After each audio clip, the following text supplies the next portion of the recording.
اور اس سے پہلے کہ میں پریس کانفرنس شروع کروں، میں یہ ضرور کہنا چاہوں گی کہ جو میڈیا کے ذریعے پاکستان کی عوام بھی مجھے دیکھ رہی ہے، وہ یہ ضرور سمجھے کہ یہ کوئی سیاسی پریس کانفرنس کرنے میں یہاں نہیں آئی، کیونکہ یہ معاملہ جو ہے وہ سیاسی نہیں بلکہ ریاستی ہے، اور یہ ایک اہم معاملہ ہے جس کے اوپر ایک دن پہلے جو بانی جن کو بولا جاتا ہے آج کل پاکستان تحریک انصاف کا، انہوں نے یہ اعتراف کیا جس کا مجھے بالکل کوئی حیرانگی نہیں ہوئی کہ 9 مئی کی کال میں نے دی تھی، کیونکہ میں نے خود بے تحاشا پریس کانفرنسز کر کے وہ تمام ویڈیوز بھی دکھائیں اور بہت سی انویسٹیگیشنز کے سامنے ریفرنسز کے اندر وہ تمام ریفرنسز پیش کیے گئے جو ثابت کرتے تھے کہ 9 مئی کی کال جو ہے وہ عمران خان صاحب نے دی تھی، اور اس کے ثبوت پاکستان کی عوام نے آپ لوگوں کی ٹی وی سکرینز کے اوپر دیکھے۔ اور یہ خالی واقعہ 9 مئی کا نہیں ہے، یہ واقعہ 2014 سے ایک ایسا شخص جس نے اپنے عمل کے ذریعے اور اپنے اعمالوں کے ذریعے ریاستی چڑھائی کی، ریاست کے اوپر حملہ آور ہوا، ملک کے اوپر حملہ آور ہوتا رہا۔ 2014 میں دھرنا آیا تو ایک جمہوری حکومت کے خلاف ڈی چوک میں قبریں کھودی گئیں، سپریم کورٹ کے باہر گندے کپڑے لٹکا کر دھوئے جاتے تھے، اس کے بعد پولیس والوں کے سر پھاڑے گئے، منتخب وزیر اعظم کو گلے سے گھسیٹ کر وزیر اعظم سے ہاؤس سے باہر نکالنے کے کالز دی جاتی رہیں، ملک کو جلانے کی تاریخیں دی جاتی رہیں کہ آج فیصل آباد جلا دوں گا، آج ملتان جلا دوں گا، آج لاہور جلا دوں گا، آج راول پنڈی جلا دوں گا، آج اسلام آباد جلا دوں گا۔ اس کے بعد اسی شخص نے ہم نے کبھی جنگی حالات میں بھی نہیں دیکھا کہ پاکستان ٹیلی ویژن کی ٹرانسمیشنز بند ہوئی، اسی گروہ نے عمران خان کی کال کے اوپر، آپ نے وہ آڈیو سنی ہوگی جس میں اس نے کہا کہ ہاں چڑھائی کر دو، جس میں عارف الوی صاحب جو اس ملک کے پریزیڈنٹ رہ چکے ہیں، انہوں نے کہا کہ ٹھیک ہے اب ہم چڑھائی کرنے لگے ہیں، منصوبہ بندی کے تحت ریاستی اداروں کے اوپر 2014 سے موصوب حملہ آور تھے اور ہوتے آئے ہیں۔ یہ کون سی نئی بات ہے کہ اعتراف جرم ہو گیا؟ یہ اعتراف جرم، اعتراف گناہ کا وقت نہیں ہے، یہ سزا دینے کا وقت ہے۔ پھر 2014 کے بعد جب ڈی چوک میں قبریں کھدیں، حملے ہوئے، سر پھاڑے گئے، توڑا گیا، ملک کو 4 ٹکڑوں میں تقسیم کرنے کی باتیں کی گئیں، ملک کو جلانے کی باتیں کی گئیں، اوے آئی جی میں تمہیں نہیں چھوڑوں گا، اوے وزیر اعظم کو نکال کے باہر لے کر آؤ، یہی رویہ تھا نا؟ تو اعتراف آ جائے ہو رہا ہے تو کون سی حیرانگی کی بات ہے؟ اس کے بعد 2018 سے RTS بٹھا کر اسی شخص کو مسلط کیا گیا، اس نے 2018 سے 2022 تک کیا کیا؟ اپنی نالائکی کی دہشت گردی، اپنی نااہلی کی دہشت گردی، اپنی چور بازاری کی دہشت گردی، ملک کو بھوکا کر کے چلا گیا، اور آج کہتا ہے میں نے 9 مئی کی پرامن کال دی تھی۔ اسی طرح پرامن طریقے سے 2014 کا دھرنا بھی کیا تھا، اسی طرح پرامن طریقے سے ملک کے اوپر اور ریاست کے اوپر حملہ آور ہوئے تھے، اسی طرح ڈیجیٹل دہشت گردی کے ذریعے یہ اس وقت سے معاملہ شروع ہوا ہے کہ باہر اپنے نمائندے بٹھا کر، باہر اپنے پیادے بٹھا کر تو ملک اور ریاست کے خلاف باہر سے ان تمام بیرونی سازشوں کا حصہ بن کر ملک کے اوپر اور ریاست کے اوپر چڑھ دوڑو۔ پھر 2022 میں جب ملک کو ترقی کا مفلوج کر گئے، ملک کے اندر کوئی شعبہ نہیں چھوڑا، وہی ملک جو 2018 کے اندر 2014 میں دھرنا کیوں کیا تھا؟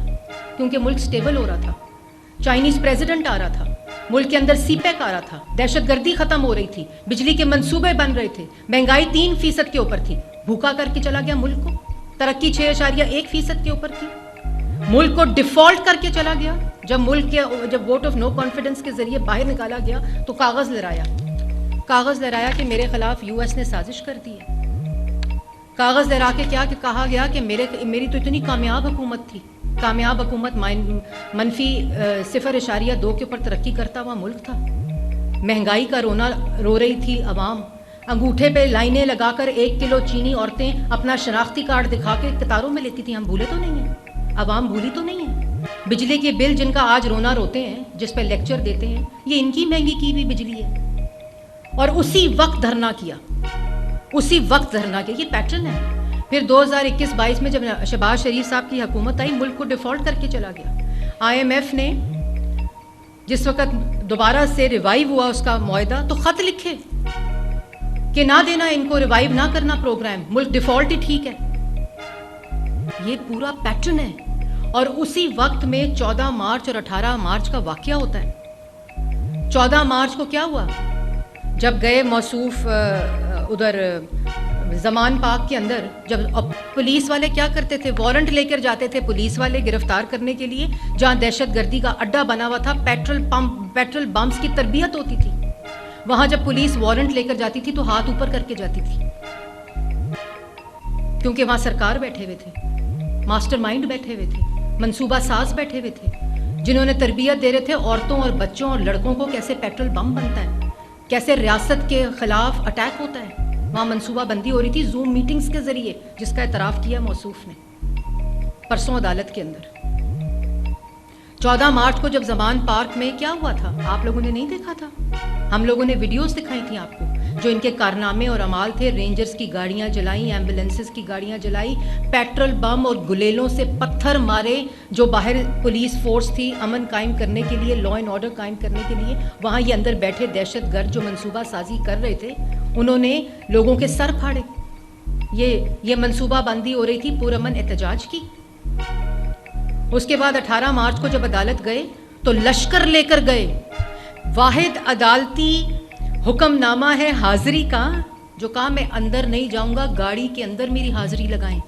آپ کو یاد ہے نا, موصوف کی گاڑی کے اندر حاضری لگی, کیونکہ کلاشن کوف لے کر لوگ جو تھے وہ گاڑیوں کے اوپر چڑھے ہوئے تھے.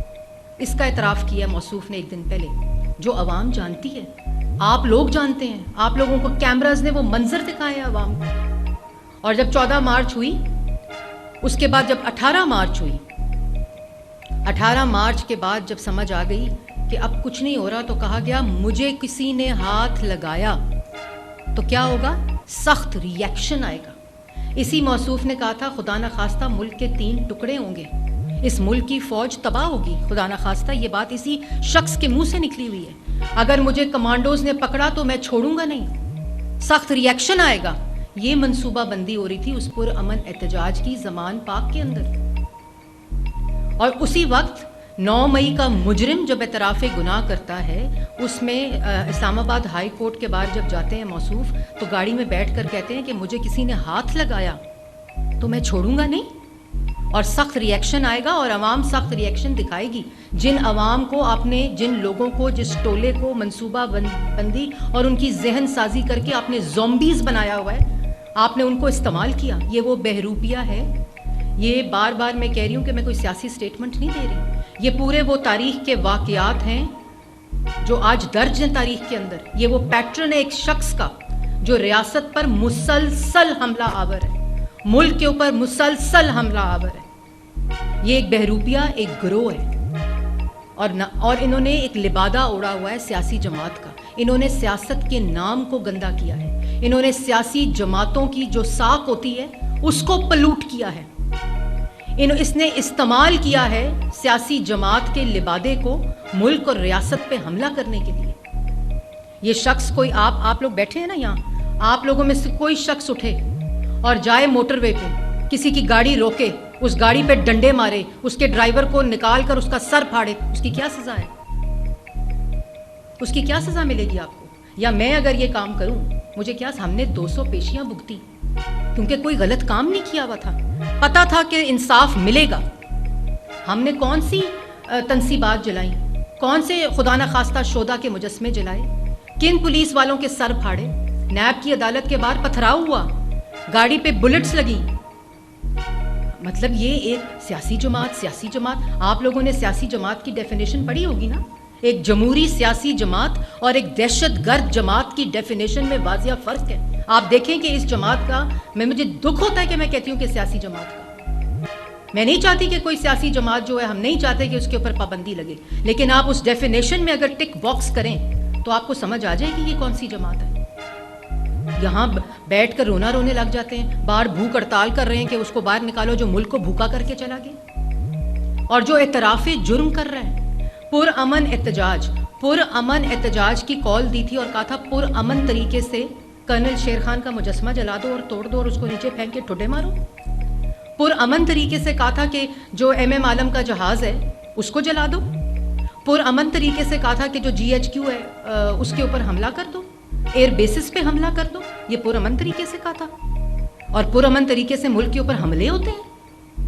آپ کا لینا دینا نہیں ہے امن کے ساتھ, آپ کا لینا دینا صرف انتشار کے ساتھ ہے.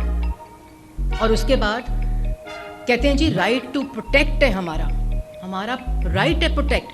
رائٹ ٹو پروٹیکٹ میں اور رائٹ ٹو اٹیک میں فرق ہوتا ہے. رائٹ آف اسپیچ میں اور رائٹ آف سیڈیشن میں اور right to freedom of expression میں فرق ہوتا ہے. رائٹ ٹو ہیٹ اسپیچ میں فرق ہوتا ہے. رائٹ ٹو کہتے ہیں جی ہمارے پاس رائٹ ہے جمہوری رائٹ ہے کہ ملک اور ریاست کے اوپر حملہ کر دو. کہ جی سوشل میڈیا کا وہ بند کر دیا. ہمارا سوشل میڈیا کا وہ سینٹر نہیں تھا, وہ ڈیجیٹل دہشت گردی کا سینٹر ہے. آپ ٹویٹس دیکھیں جو باہر کے بیٹھے ہوئے ان کے جو ریپرزینٹیٹیوز ہیں وہاں بیٹھے ہوئے جو ٹویٹس کر رہے ہیں اور ان کے جو فیس بک اکاؤنٹس ہیں ان کو اس کی تشہیر کر رہے ہیں. آپ اس کو دیکھو, سیاسی ٹویٹس ہیں, وہ سیاسی جماعتیں ٹویٹس کرتی ہیں. اور اس کے بعد کہتے ہیں جی رائٹ ٹو کمیونیکیٹ ہونا چاہیے ہمارے پاس. یہ ہمارا جمہوری حق ہے اور آئینی حق ہے. رائٹ ٹو کمیونیکیٹ اور right to conspiracy. Right to attack on the state اور right to attack on the country, there is a difference. یہ ہمارے آئین میں درج ہیں یہ تمام جو تمیز ہے ان چیزوں کے درمیان. اور پھر کہتے ہیں رائٹ ٹو آرٹیکولیٹ ہونا چاہیے. رائٹ ٹو آرٹیکولیٹ اور رائٹ ٹو اینائلیٹ میں بہت فرق ہے. یہ فرق ہمیں سمجھنا پڑے گا, بحیثیت قوم سمجھنا پڑے گا. بے وقوف یہاں کوئی نہیں بیٹھا ہوا. اور اس کے بعد کہتے ہیں سب سے بڑا ظلم کیا ہوتا ہے؟ سب سے بڑا ظلم یہ ہوتا ہے کہ میں نے پرامن احتجاج کی کال دی تھی. آپ نے پرامن احتجاج کی کال دے کر کہا تھا کہ جاؤ کوئٹہ میں چھاؤنی پہ حملہ کر دو. پرامن احتجاج کی کال میں آپ نے کہا تھا کہ جاؤ لاہور اور GHQ پہ حملہ کر دو, قائد اعظم کا آخری نشانی ہے اس کو جلا دو. پرامن طریقے سے آپ نے کہا تھا کہ میاں والی ایئر بیس پہ حملہ آور ہو جاؤ. یہ کال دی تھی آپ نے. آپ نے کال دی تھی کہ پشاور میں جو قلعہ بالا آثار ہے اس پہ حملہ کر دو. جو GHQ کی قائد اعظم کے گھر کی مسجد ہے انہوں نے اس کو توڑ دیا. انہوں نے جو قلعہ بالا آثار کی مسجد تھی اوپر اس کو توڑ دیا. رینجرز کی گاڑیاں جلائیں, ایمبولینس کی گاڑیاں جلائیں. 200 پوائنٹس کے اوپر انہوں نے کالز دی کہ نکلو. اسی طرح چک درہ کی چھاونی کی پرامن آپ نے کال دی تھی. پھر اس طرح آپ نے ریڈیو پاکستان پرامن طریقے سے جا کے جلاؤ, جو تباہ کراؤ. بڑی بات ہے جی. یہ گناہ بھی کرتا ہے, اس کو تسلیم بھی کرتا ہے, اس کا اعتراف بھی کرتا ہے. اور کہا جاتا ہے نہیں تم گناہ گار نہیں ہو, تم انقلابی ہو, تم ریولوشن لا رہے ہو. یہ مجھے منطق نہیں سمجھ آتی. ہمیں بحیثیت قوم اس میں تفریق کرنی پڑے گی. یہ ایک خطرناک کھیل اس ملک کے ساتھ کھیلا جا رہا ہے, اس کو سمجھنا پڑے گا. اور یہ صرف تب ہوتا ہے جب ملک ترقی کرتا ہے, جب ملک کی عوام کے حالات بہتر ہونے کی طرف جانے کا اندیشہ بڑھتا ہے. یہاں دہشت گردی کا اندیشہ بڑھ جاتا ہے جو یہ حرکتیں کرتا ہے, اور پھر اس کا اعتراف کرتا ہے. وہ بابر اعوان صاحب نے, میں نے سنا کہ نہیں انہوں نے GHQ کی کال نہیں دی تھی. اس نے مڑ کے کہا نہیں میں نے دی تھی. وہ اعتراف کرتے ہیں موصوف. اسی طرح آپ کو یاد ہوگا کہ موصوف نے کہا کہ ہاں 190 ملین پاؤنڈ کا ٹرسٹ بنایا, چوری کے پیسے سے بنایا, ٹرسٹ بنایا. آپ کہتے ہیں نہیں, وہ نوجوانوں کو اسلامی تعلیم دینے کے لیے ٹرسٹ بنا ہے. انصاف کا نظام یہ بات کرتا ہے. آپ کاغذ لہراتے ہیں اور کہتے ہیں کہ یہ سائفر ہے, یہ میں نے کی ہے سازش, یہ میں نے جھوٹ بولا تھا, پولیٹیکل گینز کے لیے جھوٹ بولا تھا. آپ انصاف کا نظام کہتا ہے نہیں یہ تو محض کاغذ کا ٹکڑا تھا.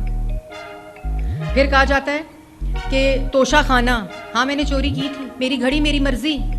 انصاف کا نظام کہتا ہے ہاں تمہاری گھڑی تمہاری مرضی. بڑی بات ہے جی. وہ کہتے ہیں ہاں میں نے 9 مئی کیا ہے, اس کو مرسیڈیز میں بلایا جاتا ہے سپریم کورٹ کے اندر, اور مرسیڈیز میں بلا کر وہ کہتا ہے ہاں میں نے اسلام آباد جلانے کی کال دی ہے. اسے کہتے ہیں گڈ ٹو سی یو. وہ کہتے ہیں میں نے 9 مئی میں شہداء کے مجسمے جلایا ہوں, تنصیبات پہ حملہ کروایا ہوں, جی ایچ کیو پہ حملہ کروایا ہوں, کور کمانڈر گھر پہ حملہ کرایا ہوں. وہ کہتے ہیں وشنگ یو گڈ لک. بڑی بات ہے جی. پاکستان کے دوسرے کسی مجرم کو تو یہ باتیں نہیں کی جاتی, اور اسی جماعت, اس کو سیاسی جماعت کہا جاتا ہے. سپریم کورٹ میں جس کو انصاف دینا ہے وہ سیاسی اس طرح کی سیاسی جماعت کی پولیٹیکل ٹکٹیں بانٹ رہے ہیں.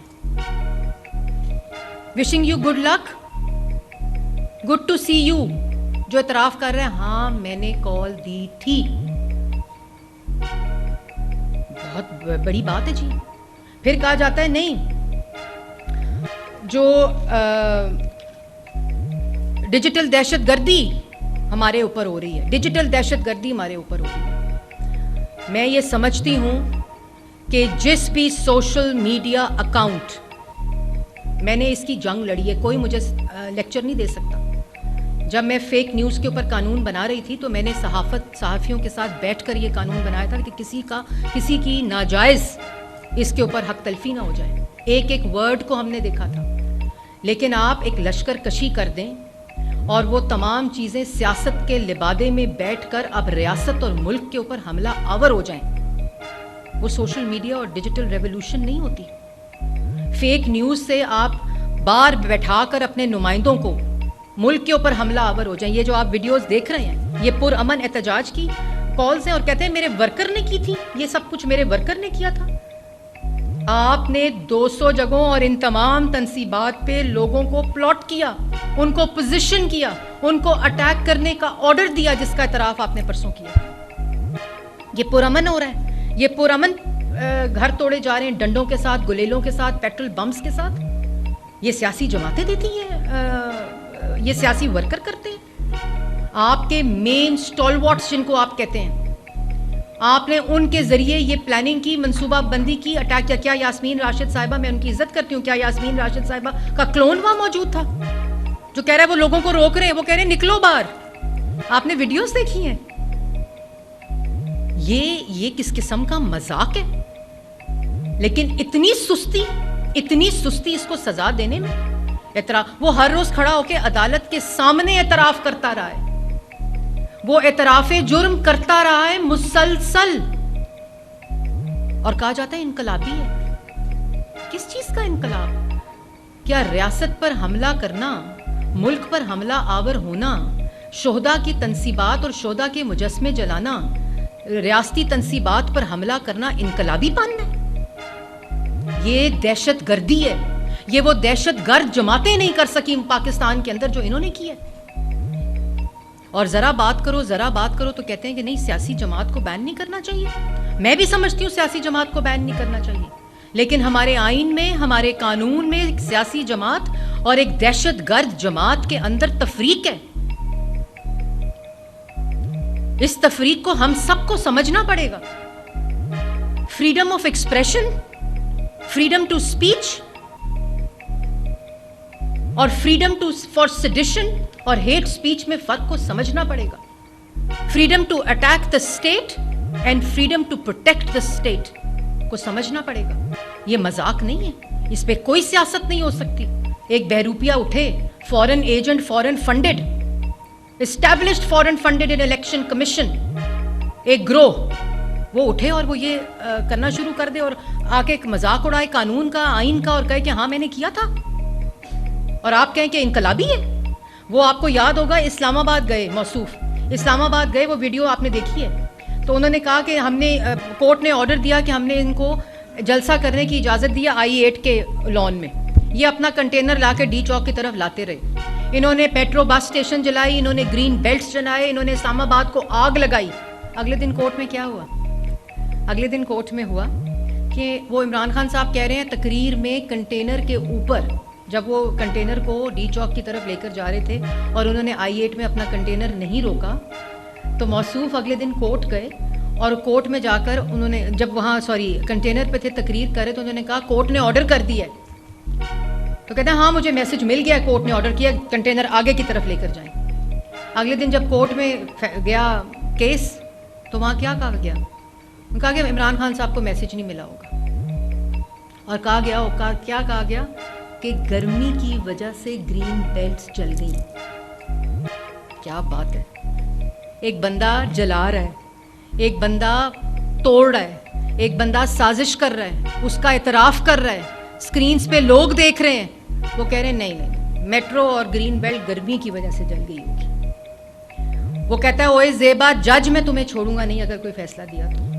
وہ کلاشن کوف لے کر کوٹوں کے باہر جاتا ہے, اور یہ پیٹرن ہے, یہ ابھی نہیں ہوا, 2014 میں اسی نے کوٹ کے باہر گندے کپڑے لٹکائے تھے اور قبریں کھودی تھیں ڈی چوک کے اندر. یہ سارا تسلسل اعتراف ہے. جرم کس بات کا؟ جرم ثابت ہو گیا ہے, ہو چکا ہے, ہوتا آیا ہے, اب سزا کا وقت ہے.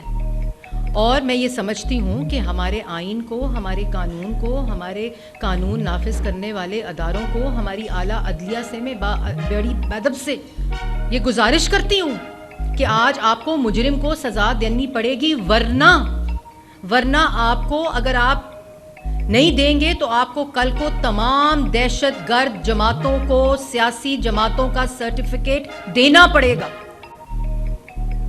اگر آپ نے اس فرق کو نہ سمجھا, اگر آپ نے اس میں سزا اور جزا کو نہ سمجھا, تو پھر کل کوئی قانون کے کٹہرے میں یہ جلسے کے لیے اجازت مانگتے ہیں. ہم بھی جلسے کرتے تھے تو پانی بھر دیا جاتا تھا ڈسٹرکٹ ایڈمنسٹریشن کی طرف سے. یہ جلسے کرتے ہیں, ڈی سی کہتے ہیں اجازت نہیں ہے, کاغذ کا ٹکڑا پھاڑتے ہیں, پھینکتے ہیں کہ ہم مانتے ہی نہیں. یہ ریاست کو مانتے ہی نہیں, اس لیے ریاستی اداروں پہ حملہ آور ہوتے ہیں. ان کو آپ لوگوں کو جو ان کے جال میں آ جاتے ہیں, جو ان کے جھانسے میں آ جاتے ہیں, جو اس بیروپیا کے فراڈ میں آ جاتے ہیں, آپ کو سمجھنا پڑے گا, اس فرق کو سمجھنا پڑے گا. سیاست کو اس گند سے پاک کرنا پڑے گا. ملک ایک بہت ہی کرٹیکل جنکچر سے گزر رہا ہے, اور اب کیوں یہ انسٹیبلٹی ہو رہی ہے, کیوں یہ انتشار ہو رہا ہے, کیوں یہ انتشاری ٹولہ دوبارہ سے ایکٹیو ہو گیا ہے؟ وہ اس لیے ہو گیا کیونکہ 4-4.5 سال اس ملک کے ساتھ جو ہوا, آج ملک کی معیشت میں اسٹیبلٹی آ رہی ہے, اس طرف حالات لے کے جا رہے ہیں کہ ہم انشاءاللہ 2 سال میں 2.5 سال میں IMF سے دوبارہ جو 2015 میں چھٹکارا حاصل کیا تھا وہ دوبارہ چھٹکارا حاصل ہو جائے. آج بجلی کے بل مہنگے ہوتے ہیں تو دن رات نیند اڑ جاتی ہے, جو انہوں نے مہنگے کیے تھے. 12 روپے یونٹ بجلی سے 28 روپے یونٹ بجلی یہ لے کر گئے تھے. لیکن آج بھی ہم کہتے ہیں کہ یہ ہم رونا نہیں رو سکتے, ہم نے آج عوام کو ریلیف دینا ہے. وہ پولی گرافک ٹیسٹ نہیں دوں گا. کیوں نہیں دوں گا؟ اس لیے نہیں دوں گا کہ تم خود جھوٹ کی مشین ہو. پولی گرافک ٹیسٹ کیا کرتا ہے؟ آپ بیٹھیں پولی گرافک ٹیسٹ میں بھی یہ پریس کانفرنس کر رہی ہوں, اگر میں نے جھوٹ بولا ہے, آپ کے پاس کسی کے پاس مشین ہے یا رکھے, میں اس کے اوپر بیٹھوں گی, سوالوں کے جواب دوں گی.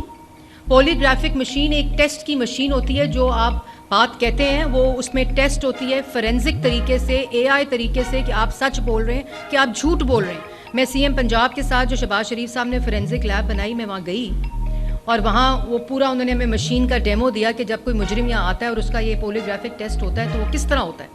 بھئی تم نے اگر جھوٹ نہیں بولا, تمہیں پتہ ہے کہ تم جھوٹی بولتے ہو. میں تو حیران ہوں ان لوگوں پہ جو اس کا جھوٹ کا ٹیسٹ کرنے گئے ہیں. وہ کیسے دے گا آپ کو جھوٹ کا ٹیسٹ؟ کیونکہ اس نے کام ہی صرف اگر جھوٹ کیا ہے, جھوٹ بولا ہے, جھوٹا کام, جھوٹا بیانیہ, جھوٹا نیریٹو, ہر چیز جھوٹ پہ مبنی ہے, وہ آپ کو پولی گرافک ٹیسٹ کیوں دے گا؟ ہاں, وہ شخص جو سچ بول رہا ہے اس کے پاس نادر موقع ہوتا ہے کہ وہ ایسا ٹیسٹ دے کے اپنی جان چھڑائے. لیکن نہیں, میں نہیں دوں گا. وہ دے گا ہی نہیں, وہ دے سکتا ہی نہیں ہے. وہ ہیلپ لیس ہے, کیونکہ وہ ہیلپ لیسلی جھوٹ بولتا ہے اور سازش کرتا ہے. لیکن یہ تماشا بند ہونا چاہیے. یہ آپ کی, میری, ریاست کی, حکومت کی, جوڈیشری کی, پارلیمنٹ کی اجتماعی ذمہ داری ہے کہ اس تماشے کو, ملک کے ساتھ اس خطرناک کھلواڑ کو بند ہونا چاہیے. ملک کو دوبارہ سٹیبلٹی میں جانا چاہیے, اور انشاءاللہ جا رہا ہے. اور یہ جو انتشار پھیلا کر, یہ جو ایک غنڈہ گردی کر کر, دہشت گردی کر کر یہ جو دوبارہ سے فضا بنائی جا رہی ہے, یہ بے معنی ہے. میں 2 ٹوک الفاظ میں کہنا چاہتی ہوں کہ انشاءاللہ یہ 5 سال حکومت رہے گی. وزیر اعظم شہباز شریف, وزیر اعلیٰ مریم نواز شریف صاحبہ اور وہ تمام وزرائے اعلیٰ جو ملک کی ترقی میں اپنا حصہ ڈال رہے ہیں, وہ سب ملک کو ریلیف دیں گے. عوام کو بھی اس فرق کو سمجھنا پڑے گا اور سمجھنا چاہیے. انشاءاللہ ہم دوبارہ سے 2014 اور 2018 اس سازشی ٹولے کے ہونے کے باوجود جو ہم نے ملک کو ترقی کی طرف نواز شریف کی قیادت میں لے کر گئے تھے, انشاءاللہ دوبارہ لے کر جائیں گے. لیکن آخر میں یہ ضرور کہنا چاہتی ہوں کہ اس اعتراف جرم کے بعد سزا سنانی چاہیے. اب سستی سے, اب اس کے ڈیلینگ ٹیکٹک سے ایک لاڈلے کو, ایک مجرم کو لاڈلا, قانونی لاڈلا نہیں بنایا جا سکتا. وہ مجرم اعتراف جرم کر رہا ہے, قانون اور آئین کا منہ چڑھا رہا ہے, اس کو رعایت نہیں دی جا سکتی. اس کو سزا سنائیں, اس کو سزا سنانی چاہیے آئین اور قانون کے مطابق. یہ میں کوئی سیاسی سٹیٹمنٹ نہیں دے رہی کہ جس طرح یہ دیتا تھا کہ وہ چور ہے, وہ قاتل ہے, وہ ڈرگ جو رانا ثناء اللہ صاحب کے اوپر لگا, یہ تو یہ باتیں کرتا تھا. بعد میں جج بدلتے تھے, بریک کے درمیان جج بدلتے تھے, کوئی چیز ثابت نہیں کر سکے. ہم یہ نہ ہمارا یہ وتیرہ ہے, نہ ہم اس طرح کی کوئی حرکت کرتے ہیں. یہ ایک شخص نے, چاہے وہ جو بھی ہو, اگر وہ میں بھی ہوں, اگر میرا کوئی عمل یا میرا کوئی اعمال ایسا ثابت ہو کہ میں ریاست پر حملہ آور ہوں, ملک پر حملہ آور ہوں, تو مجھے بھی آئین اور قانون کے مطابق سزا دینی چاہیے. اسی طرح جو اس عمل میں شامل ہیں, انہوں نے اعتراف جرم تو اب کیا ہے, ثبوت تو پہلے سے جرم ثابت ہو چکا ہے, ان کو سزا ملنی چاہیے. آپ کر لیں سوال. ہاں جی. سب سے بڑی عدالت دنیا میں عوام ہوتی ہے.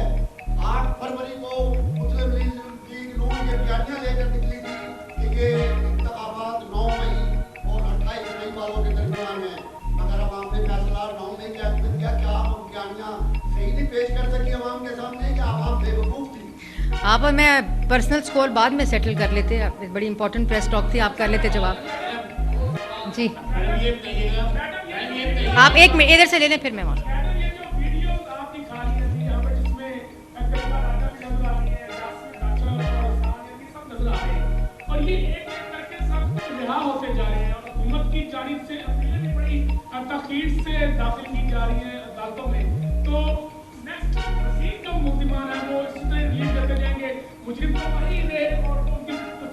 یہ آپ نے بہت اچھا سوال کیا ہے. میں نے اپنی پریس کانفرنس میں یہ التجا کی ہے تمام جو جہاں سے ان 9 مئی کے مجرموں کو مل رہا ہے ریلیف, ان کو یہ سمجھنا چاہیے کہ ملک کا آئین اور قانون کیا کہتا ہے. اور اگر ان لوگوں پہ وہ ملک کا آئین اور قانون لاگو نہیں ہوتا تو پھر پاکستان کے کسی شہری پہ بھی ملک کا وہ آئین اور قانون لاگو نہیں ہوتا. نہیں, یہاں سے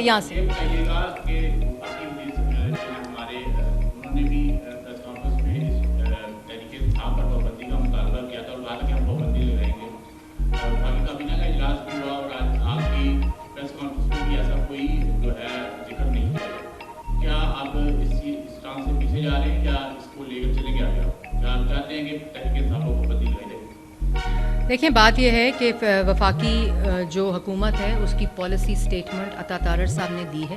اب اس کے اوپر جو اتحادی ہیں اور پارلیمنٹ ہے اور کابینہ اس کے اوپر مشاورت کر رہی ہے, اور اس کو حتمی شکل دے کر کابینہ کے اندر اگر لانا ہوا تو لائیں گے. اور وہ اس کے اوپر عطا طاہر صاحب ایک پالیسی سٹیٹمنٹ گورنمنٹ کی طرف سے آلریڈی دے چکے ہیں. جی جو بھی کسی بھی واقعے میں ملزم ہوتا ہے اس کو سزا دینے کے لیے کچھ آئینی اور قانونی پروسیس ہوتا ہے. کیا پنجاب پولیس مثالیں 9 مئی کی جو ذمہ داران ہیں ان تمام کے چالان عدالتوں میں جمع کروا چکی ہیں؟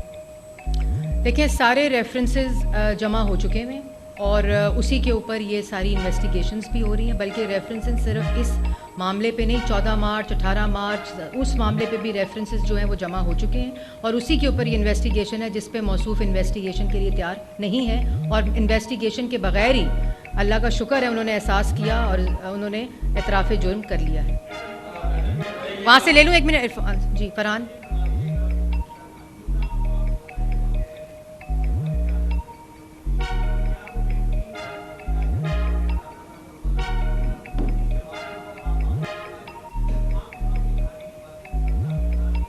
دیکھیے میں نے پہلے کہا کہ ہم نہ سمجھتے ہیں ہم نہ چاہتے ہیں کہ کسی سیاسی جماعت کے اوپر پابندی لگے. 14 ماہ پہلے جو آپ نے ذکر کیا اس میں 9 مئی کا جب واقعہ ہوا تو اس کے اوپر ایک پورا انویسٹیگیشن کا پروسیس مکمل ہوا ہے, اور اس مکمل ہونے کے پروسیس کے بعد ایویڈنس کی بنیاد پر یہ ثابت ہوتا ہے, اور عمران خان صاحب نے خود اعتراف کر لیا ہے کہ میں ڈیجیٹل دہشت گرد بھی ہوں اور میں نے ہی یہ کال دی تھی اور میں ہی یہ سب, اور وہ ہر وقت کرتے رہے ہیں. مجھے تو کل پرسوں کی اعتراف جرم سے کوئی حیرانگی نہیں ہوئی. تو یہ جب اس نے قانون نے اپنا پورا پروسیس کمپلیٹ کیا ہے اور اب یہ وقت آ گیا ہے کہ آپ نے ان کے جرم میں جو سزا, جو جرم بھی کرتا ہے اس کو مانتا بھی ہے, گناہ کرتا بھی ہے اس کو بھی مانتا ہے, اس کو سزا دیں. اچھا میڈم یہ بتائیے گا کہ جو ایک منٹ یہاں سے لے لوں. کیا حال ہے آپ کا؟ اللہ کا شکر, آپ ٹھیک ہے. اب رشتہ بھائی یہ بتائیے گا کہ اس کو ہم نے رپورٹ بھی کیا, ہم یہ سارا کچھ دیکھ چکے ہیں. جب عدم اعتماد پہ آئین شکنی کی گئی اس وقت اس کے بعد پی ڈی ایم کی حکومت بھی آئی, اب پھر جو ہے وہ حکومت جو ہے وہ اتحادیوں کے ساتھ مسلم لیگ نون کی ہے. آرٹیکل 6 کی صرف باتیں ہو رہی ہیں, کیا اتحادی نہیں مانتے, حکومت کی اپنی کمزوری ہے, کیوں یہ نہیں کیا جاتا؟ کھلم کھلا آئین شکنی کی گئی, کھلم کھلا آئین شکنی کی گئی تھی اور کی جا رہی ہے. اور آپ کو یاد ہوگا کہ یہ اس کے اوپر کافی ڈسکشنز بھی ہوئی تھیں, 16 ماہ میں بھی ہوئی تھیں, لیکن ہم کوئی ایسی چیز نہیں کرنا چاہتے جو کسی بھی سیاسی جماعت کو, جیسے میں نے پہلے کہا, جو کہ اب یہ نہیں رہی, اور اس کے اوپر زیادتی ہو. اور ہم ان کی طرح کے لوگ نہیں ہیں جو اپنے سیاسی حریف کے جیل کے کمرے سے امریکہ میں کھڑے ہو کر کہتے ہیں میں اے سی اتار دوں گا. تو اس میں اور ہمارے میں بہت فرق ہے. جی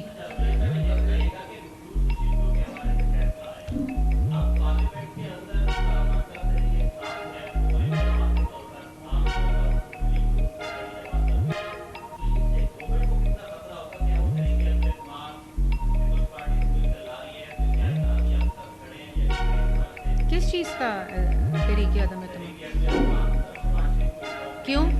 کیوں 5 تو سیٹ زیادہ ہونے سے تحریک عدم اعتماد نہیں ہوتی. ہم انشاءاللہ شہباز شریف صاحب اس ملک کو ترقی دینے کی نیت سے آئے ہیں, دن رات کام کر رہے ہیں, چاہے وہ انرجی ہو, چاہے وہ ان کی نالائکی نااہلی کے جو گند ہو اس کو صاف کر رہے ہیں, اور عوام کو ریلیف دینے کے لیے دن رات کام کر رہے ہیں. اسی طرح پنجاب کے اندر وزیر اعلیٰ پنجاب آپ لوگ خود دیکھتے ہوں گے کس طرح کام کر رہے ہیں. انشاءاللہ 5 سال حکومت کریں گے, 5 سال حکومت میں عوام کو ریلیف دیں گے, اور انہوں نے جو ملک کی تباہی چڑھائی ہے اور معیشت کی تباہی چڑھائی ہے, ملک کو سٹیبل اور سٹیبلٹی لائیں گے. اچھا کچھ عرصے کے بعد اسی طرح سے ایک آدھ پریس کانفرنس ہوتی ہے, فیڈرل لیول پہ بھی آپ بھی کرتی ہے, وزیر اعلیٰ پنجاب کی بھی اسٹیٹمنٹ جو وہ آ جاتی ہے کسی نہ کسی بیانات کو لے کر کے, تو جن کا آپ تذکرہ کرتی ہیں وہ تو اگلے دن ہی مکر گئے تھے. تو ایسی صورتحال میں کیا پریس کانفرنس ہی کھیلتے رہیں گے, کوئی عملی اقدامات بھی کریں گے کہ سارے تو ملزم جو جن کی تصاویر ہم دیکھ رہے ہیں یہ سامنے نظر بھی آ رہی ہے, سارے تو رہا ہوتے جا رہے ہیں اور باہر آ کے وکٹری کا نشان بھی بنا رہے ہیں. دیکھیں اگر آپ نے اچھا سوال کیا, اگر یہ رہا ہو رہے ہیں تو کس کی کمزوری ہے؟ کس کی کمزوری ہے؟ نہیں, پروسیکیوشن کی کمزوری کیوں؟ پروسیکیوشن اپنے قانون کے مطابق ایک کیس لے کر جاتا ہے عدالت میں, وہاں ایویڈنس دیتا ہے. یہ ایویڈنس یہ آپ کو نظر آ رہے ہیں, انہیں کلوننگ ہوئی بھی ہے, یہ کلونز ہیں. آپ یہ کیا تو یہ کہہ دینا کہ یہ چہرے اصل لوگ نہیں ہیں, یہ کلونز ہیں جنہوں نے ریاست پر حملہ کیا ہے, شہداء کے مجسمے توڑے ہیں, یا آپ کو یہ پولیس والوں کے سر توڑے ہیں, رینجرز کی گاڑیاں, ایمبولینس کے اوپر حملے کے, کہہ دیں کہ کلونز ہیں. یہ خود وہ لوگ ہیں جنہوں نے یہ سب کام کر کے ملک پہ, ریاست پہ اٹیک کیا ہے. تو اگر ان کو سزا ملتی ہے تو پھر آئندہ کل آپ اور میں کوئی اگر خدا نہ خواستہ جرم کریں تو ہمیں بھی معافی ہے. جی میرے 2 سوال ہیں جی. ایک منٹ یہاں سے لے لوں. 2 سوال ہیں جی. ایک تو عدلیہ کا جو نظام چل رہا ہے وہ بھی یہ کہتے ہیں جی کہ آئین اور قانون کے مطابق ہم ساری سزائیں معاف کر رہے ہیں یا معاف ہو رہی ہیں. 100 125 150 ایف آئی آر تھی پانی چیئرمین پر, وہ آہستہ آہستہ کرتے کرتے ختم ہو گئی. آپ نے مسلم لیگ نون کی جانب سے اور دیگر جو اتحادی جماعتیں ہیں انہوں نے خاصی ساری اس پہ تنقید بھی کی, لیکن ابھی تک دوسری جانب سے ہمیشہ یہ جواب آیا جی کہ ہم آئین اور قانون کے مطابق فیصلہ کر رہے ہیں. آپ کا بھی یہی کہنا ہے. ایک تو یہ سوال یہ ہے جی کہ کیا واقعی آئین اور قانون کے مطابق فیصلے آ رہے ہیں, اور دوسرا سوال یہ ہے کہ وزیر اعلیٰ سندھ جو ہے وہ بدین گئے ہیں, وہاں پہ وزیر اعظم بلاول بھٹو کے نعرے لگ گئے ہیں, کیا یہ ان کی امید ہے یا ان کی خواہش ہے؟ دیکھیں یہ خواہش جو ہے وہ تو سب کی ہوتی ہے، ارسلان بھائی آپ نے بھی دیکھا، ہم نے بھی دیکھا، لیکن میں مختصر آپ کے سوال کے جواب میں یہ کہنا چاہوں گی کہ اب ہم سب کو اپنی اجتماعی اور انفرادی ذمہ داری نبھانی ہوگی. ہمیں فیصلہ کرنا ہوگا کہ ہم لوگ کیا چاہتے ہیں اس ملک کے ساتھ کرنا. عدلیہ کو بھی سمجھنا ہوگا، پارلیمنٹ کو بھی سمجھنا ہوگا، سیاسی کارکنوں اور سیاسی قائدین کو بھی سمجھنا ہوگا، سیاسی جماعتوں کو بھی سمجھنا ہوگا. آپ دہشت گردی جو ملک کے اندر بڑھ رہی ہے آپ دیکھ رہے ہیں نا، وہ دہشت گردی جو 13 سے 18 تک ختم ہو گئی تھی. نیشنل ایکشن پلان میں تمام صوبوں کو کس نے ٹیبل پہ بٹھایا تھا؟ تمام سیاسی جو ڈفرینسز تھے، اختلافات تھے، وہ دھرنا لے کر بیٹھا ہوا تھا. نواز شریف نے کہا اور ٹیبل پہ بیٹھو، ملک کی سالمیت کے لیے، ملک کی سلامتی کے لیے، ملک کے امن کے لیے. کہا تھا نا. ادھر ملک میں law and order situation create ہی وہ خود کرتا ہے. وہ مائنڈ سیٹ ہے، وہ ایسا مائنڈ سیٹ ہے جو امن امن کو برقرار بھی نہیں رکھنے دینا چاہتا. تو آج ہمیں یہ ذمہ داری بطور پاکستانی سمجھنی پڑے گی اور اس کو نبھانا پڑے گا. یہ ہم پہ فرض ہے اور ہم سب کو اس ذمہ داری کے مطابق اپنے فیصلے اور اپنے انتخابات کرنے پڑیں گے. میڈم یہ بتائیے گا آپ نے ابھی اپنے پریس کانفرنس میں تحریک انصاف کو ایسی سیاسی جماعت قرار دیا ہے جو اصل میں دہشت گرد ہے اور اس نے ایک سیاسی جماعت کا لبادہ اوڑھا انہوں نے لبادہ اوڑھا ہے. ان کی ایک عوامی حمایت بھی پیدا ہو چکی ہے. دہشت گرد جماعت کے خلاف جب کارروائی ہوتی ہے تو اس کے حمایتوں کو بھی اٹھایا جاتا ہے. ان کے جو لاکھوں ہیں یا کروڑوں ہیں ان کا کیا کرنا ہے؟ دیکھیں میں نے تو پریس کانفرنس کے شروع میں کہا کہ میں سیاسی جماعت کو دہشت گرد نہیں کہہ سکتی. میں نے آپ کو یہ کہا کہ پاکستان کے آئین میں ایک سیاسی جماعت کی ڈیفینیشن اور اس کی تعریف موجود ہے. اسی طرح ایک دہشت گرد جماعت کی بھی آئین اور قانون کے اندر تعریف موجود ہے. یہ فیصلہ آپ خود کر لیں کہ پاکستان تحریک انصاف جو ہے، جس کو عمران خان صاحب نے بطور سیاسی جماعت کا لبادہ اڑا کر ملک اور ریاست کے خلاف مسلسل منصوبہ بندی کی، اور مریم اورنگزیب نہیں کہہ رہی، یہ عمران خان صاحب خود پرسوں اعتراف کر چکے ہیں. ایک منٹ یہاں سے.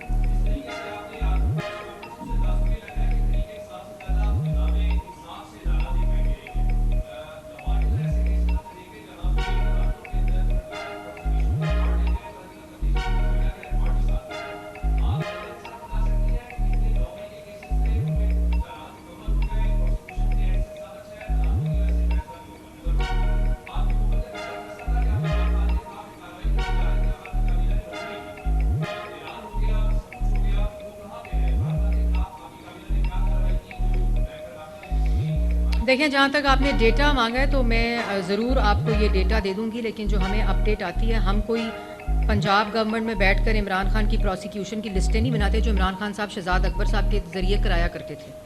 ہم بیٹھ کے صبح آتے ہیں اور یہ نہیں دیکھتے ٹک ہو گیا چلان، ٹک نہیں ہوا، ٹک ہو گیا ٹک نہیں ہوا، کیونکہ ہمارا مقصد جو ہے وہ عمران خان کو سزا دینا نہیں، اس کو قانون اور آئین کے مطابق سزا ملنی چاہیے. قانون موجود ہے اور ان سب کو ملنی چاہیے جو اس میں حصہ دار ہیں. لیکن ہم روز صبح اٹھتے ہیں تو عوام کے ریلیف کی بات دیکھتے ہیں کہ کیا کرنا چاہیے کیا نہیں کرنا چاہیے. دوسری آپ نے بات کی، میں نے پہلے اس کا جواب دے دیا ہے کہ ایک گورنمنٹ سٹیٹمنٹ جو ہے، پالیسی سٹیٹمنٹ وہ عطا طاہر صاحب نے دے دی ہے.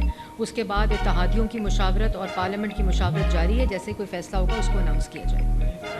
ایک بات کہ آپ نے عوام کے ریلیف کے لیے بہت سے اجلاس کرتے ہیں، عوام کے ریلیف کے لیے بہت سے اجلاس کرتے ہیں. اس وقت ٹیچر دہشت گردی میدان میں ہیں، ان کے خلاف بھی کارروائی ہو رہی ہے، سامنے بھی موجود ہیں. اس وقت عوام میں یہ تصور ہے کہ سوشل میڈیا کا رنگ کیا ہو جائے گا، ڈیجیٹل کیا کوئی تبدیلیاں آنے والی ہیں، اس حوالے سے عوام کو ذرا آگاہ کرتے ہیں. دیکھیں پکڑے جائیں گے تو ٹویٹر ایکس بھی آزاد ہو جائے گا، یہ بھی ذرا واضح. دیکھیں میں مہنگائی پہ بھی کوئی عوام کو آپ نے اچھا سوال کیا.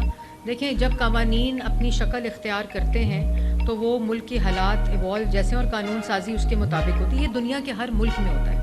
آپ مڈل ایسٹ دیکھیں، آپ یورپین کنٹریز دیکھیں، آپ برٹش کنٹریز دیکھیں، آپ امریکن کنٹریز، دنیا میں جہاں جہاں جو خطرات اندرونی اور بیرونی ہوتے ہیں اس کے مطابق جو ہے وہ پالیسیز اور جو لاز ہیں وہ ایوالو ہوتے ہیں. اور اسی لیے میں یہ کہتی ہوں کہ ہمیں بطور قوم اور عوام یہ ذمہ داری اور اس کو دیکھنا پڑے گا کیا غلط ہے کیا صحیح ہے، اس کو سمجھنا پڑے گا اور ہر چیز کا استعمال جو ہے وہ اس کے مطابق کرنا چاہیے. کوئی چیز بھی آپ حد سے باہر کریں گے جس کی قانون اجازت نہیں دیتا تو وہ جرم کے زمرے میں آتا ہے.